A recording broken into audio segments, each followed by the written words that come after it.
Félix-Antoine Tshisekedi, samedi soir, au cours d'un dîner qu'il a offert au Banimé quartier, entendait ses amis du quartier de Belgique.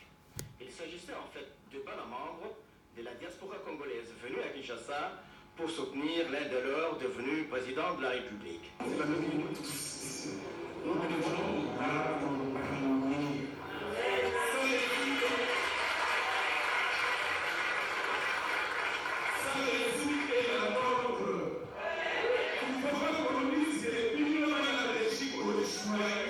D'après Jennifer Ilito, Félix-Antoine Tshisekedi est une fierté pour eux, mais le combat est colossal. La communauté congolaise de Belgique a mis sur pied une structure. La structure que nous établirons aura comme mission, primo, redonner la bonne image de la RDC auprès des Congolais à l'étranger et leur donner envie de retourner dans leur pays d'origine. C'est boulot de proposer des projets dans tous les domaines et de mettre au service de notre pays l'expertise acquise en Belgique. Ainsi sera jeté le pont entre le Congo et le monde extérieur. Les amis de Bella n'ont pas que l'appui financier et les lobbying à proposer. La culture a aussi sa place. Olivier Kayomo a ramené des coffrets de jeux de hasard qui tiennent la route dans les écoles de Kinshasa. Des coffrets similaires ont été offerts au couple présidentiel. Le président de la République, chef de l'État, considère l'alternance démocratique et pacifique comme un virage politique qui engage la RDC sur la voie du développement. Il entend faire de ce pays une des grandes puissances mondiales. Et le rempart pour atteindre les summums reste l'amour du Congo et du Congolais. Le chef de l'État a ainsi invité ses amis de Belgique à retourner au Congo, même si l'honneur est vêtu d'une autre nationalité et malgré des dissensions politiques. Je n'ai pas de bâton magique. Je n'ai pas de solution magique. Mais ce que je veux vous dire, c'est que ce qui s'est passé par cette alternance est la première pierre que nous avons posée pour un Congo qui désormais va aller de l'avant. C'est vrai que nous avons eu beaucoup de retard dans toutes nos tribulations, nos tergiversations, mais je sais que nous avons une chose en commun, et que cela, quelle que soit nos divergences politiques, c'est que nous aimons ce pays. Même si nous avons changé de nationalité, notre rêve, notre souci, c'est de revenir à la mère patrie et de travailler. Lorsque je suis arrivé aux affaires,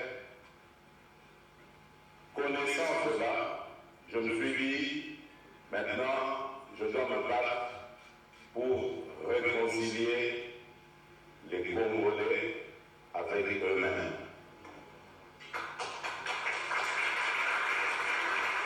Faire comprendre aux Congolais et compatriotes ce que m'avait enseigné mon leader, mon mentor, Étienne Tshisekedi Ouamouba.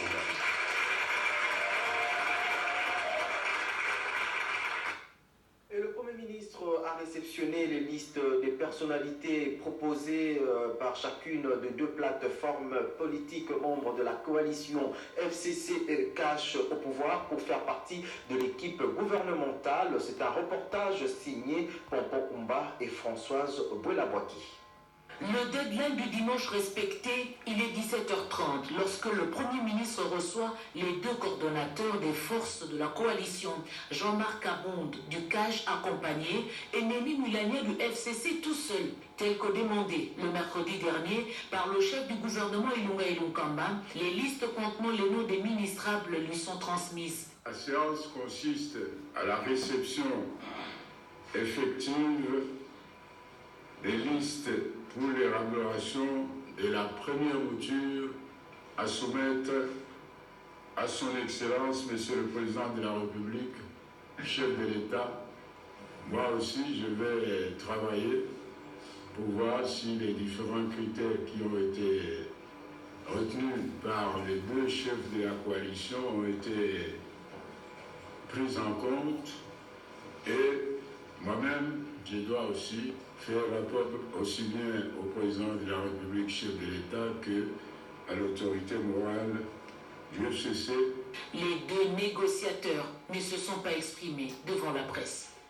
Le Premier ministre en a profité pour faire l'économie des consultations de la journée de vendredi, des échanges riches avec différentes sensibilités, des hommes d'affaires aux personnes vivant avec handicap, des femmes parlementaires associées aux femmes rurales, des jeunes parlementaires et ceux de la société civile, dont des mouvements citoyens, le pouvoir coutumier et les mandataires publics. Ces échanges directs ont eu pour objectif d'aider le chef du gouvernement à étoffer son programme.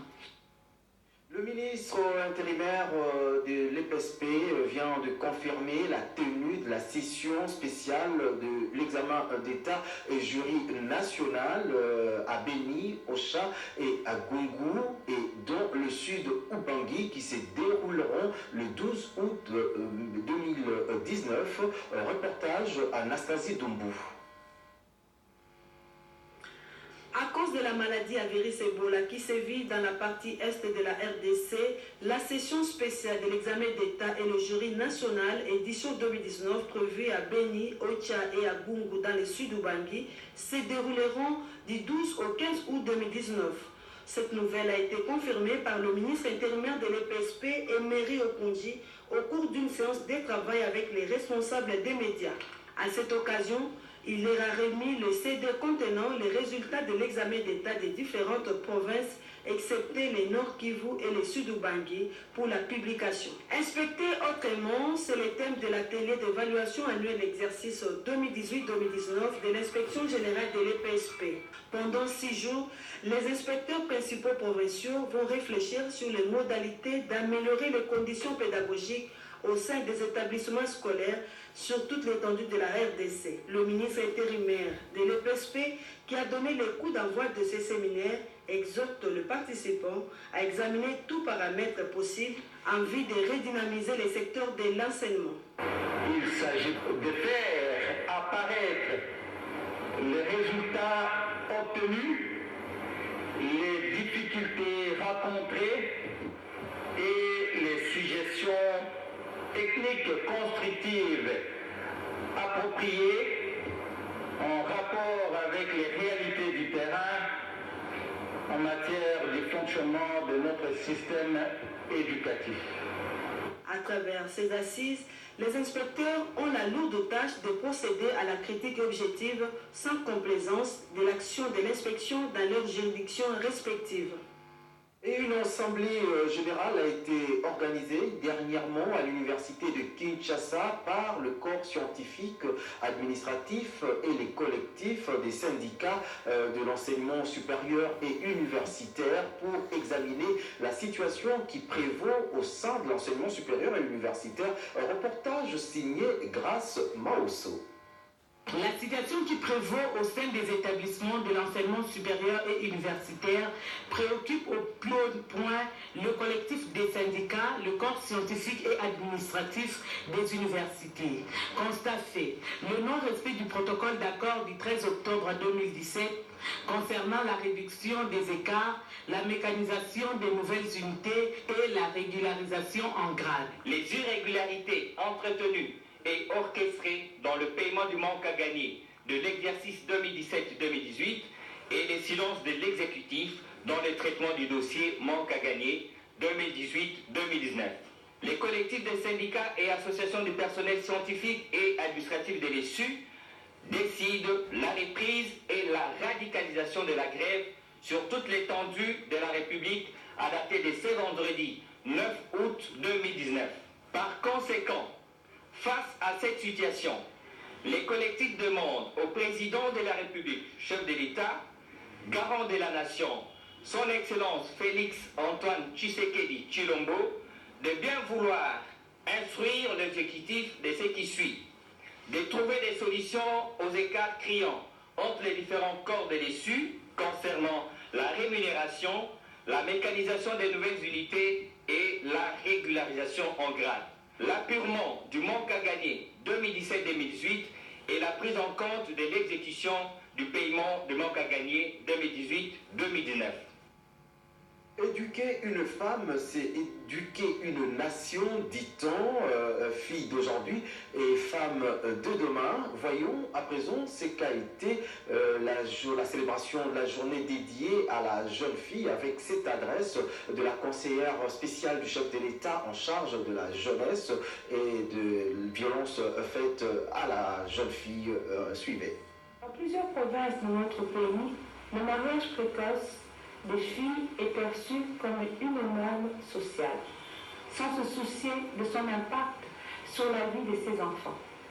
Plusieurs cas d'inceste sur les filles sont couverts par les membres des familles. Les filles sont privées d'éducation. Les jeunes filles meurent dès l'âge de 10 ans qu'on rencontre souvent dans les villages.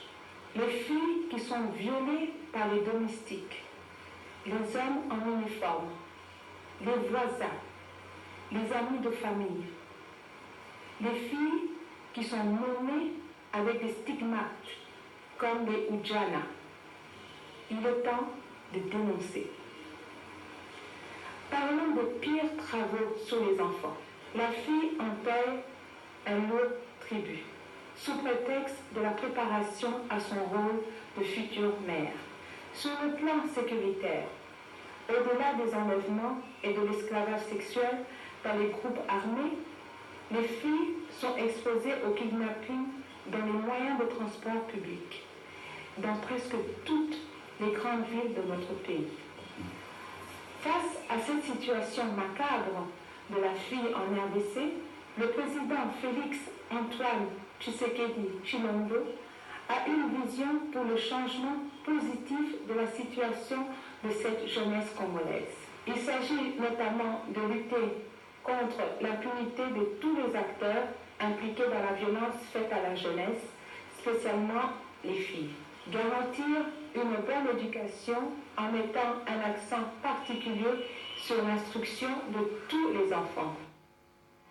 La théophanie est une disposition divine de l'être humain pour acquérir des connaissances nouvelles. Le pasteur Théodore Mugalou, dans sa prédication dominicale, a exhorté les fidèles et la population congolaise à s'humilier devant les très hauts. Il est au micro de Cédric Kenina.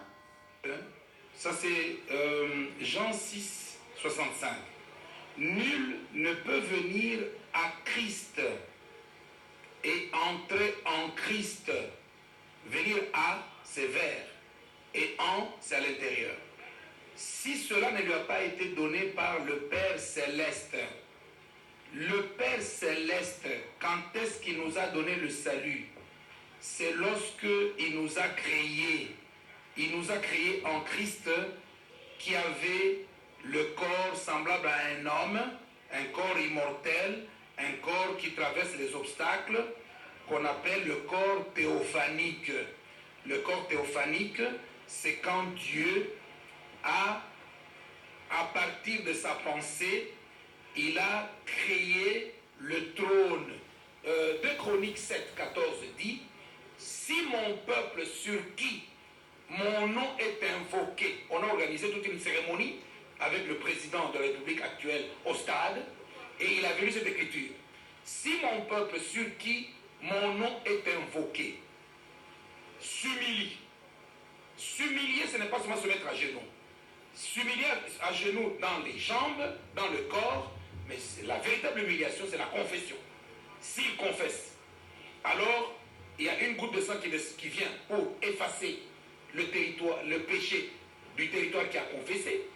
Et le matériau dont le péché est effacé devient un matériau immortel qui monte.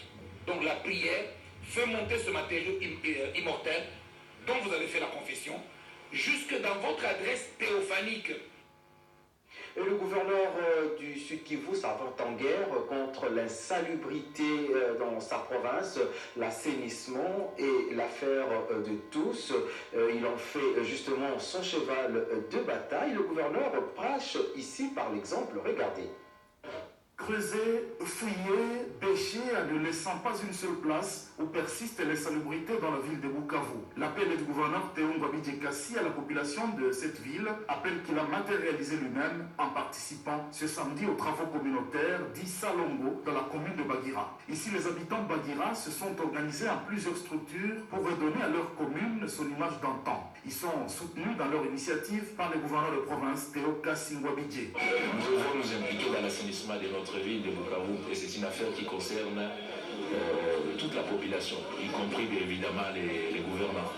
Je viens de faire le tour des différents quartiers de la commune de Bagira. Je crois que nous devons nous approprier cette action chaque samedi. Il y va de notre santé. Vous êtes sans ignorer que pour le moment, nous faisons face aux épidémies et il n'y a que la propreté qui est la première solution. Au marché Maendeleo, tout comme à la commune de Bagira, le gouverneur de proximité s'est mis à collecter et évacuer les déchets et autres ordures ménagères dans les différents quartiers de cette commune. S'adressant aux habitants de Bagira réunis dans la salle Vénus, le chef de l'exécutif provincial a félicité les différentes structures locales qui œuvrent dans l'assainissement de leur milieu pour leurs efforts également dans l'évacuation des déchets liquides et solides afin de minimiser les risques pour la santé et l'environnement. Après Bagira, le gouverneur Théo Ngwabidje Kassi s'est rendu sur le tronçon routier place Moulamba Frontière pour respecter les travaux d'entretien de cette route qu'effectue l'Office de voirie et drainage sur financement du gouvernement provincial. Les travaux évoluent bien, mais le gouverneur du Sud Kivu a donné des instructions précises pour que la deuxième partie du tronçon soit vite achevée et que la circulation reprenne normalement.